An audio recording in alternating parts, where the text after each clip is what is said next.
नमस्कार. तुम्ही कांद्याच्या पातीची सुकी भाजीही केलीच असेल, पण आज आपण कांद्याच्या पातीची रस्सा भाजी बघणार आहोत. चला तर मग मी हिमगौरी तुमचे खूप खूप स्वागत करत आहे माझ्या हिमगौरी लाईफ या यूट्यूब चॅनलवर. चला तर मग जास्त वेळ न घालवता आपण रेसिपीला सुरुवात करूया.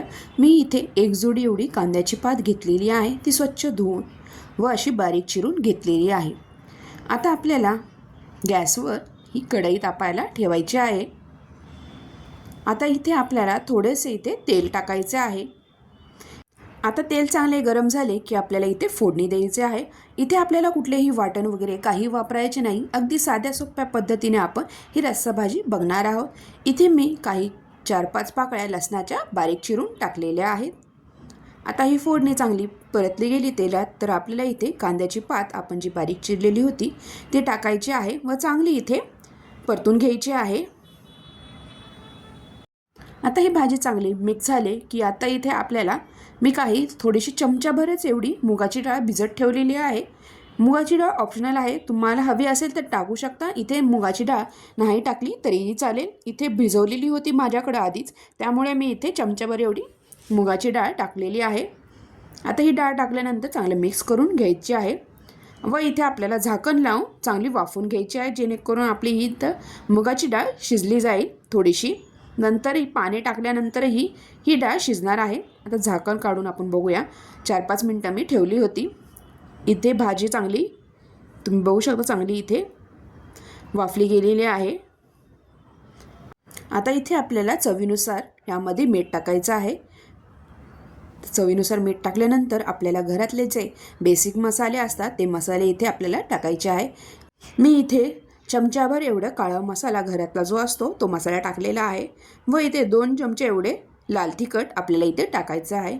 इथे तुम्ही तुमच्या आवडीनुसार तिखट हे कमी जास्त करून घेऊ शकता व चमचाभर एवढी हळद टाकलेली आहे. आता हे मसाले सगळे टाकल्यानंतर चांगलं मिक्स करून घ्यायचं आहे. आणि इथे आपल्याला मी इथे छोटी वाटी एवढी पूर्ण शेंगदाण्याचा कूट वापरलेला आहे. इथे आपल्याला भरपूर असा शेंगदाण्याचा कूट टाकायचा आहे, जेणेकरून भाजी चांगली आपली मिळून येते.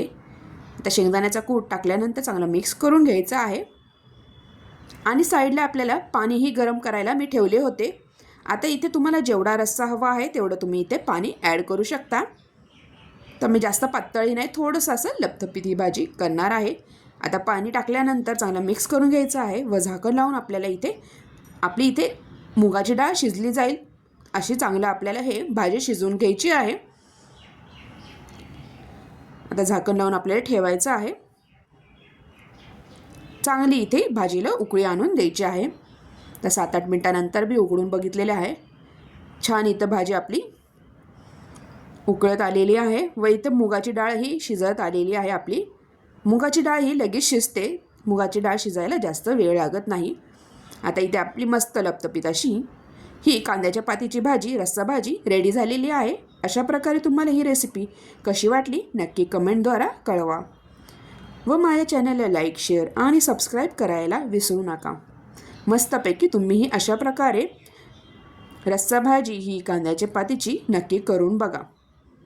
पुन्हा भेटूया अशाच नवीन रेसिपीसोबत. तोपर्यंत तुम्हा सगळ्यांना बाय बाय. व तुम्ही हा व्हिडिओ शेवटपर्यंत बघितल्याबद्दल तुम्हा सगळ्यांचे खूप खूप धन्यवाद. थँक्यू.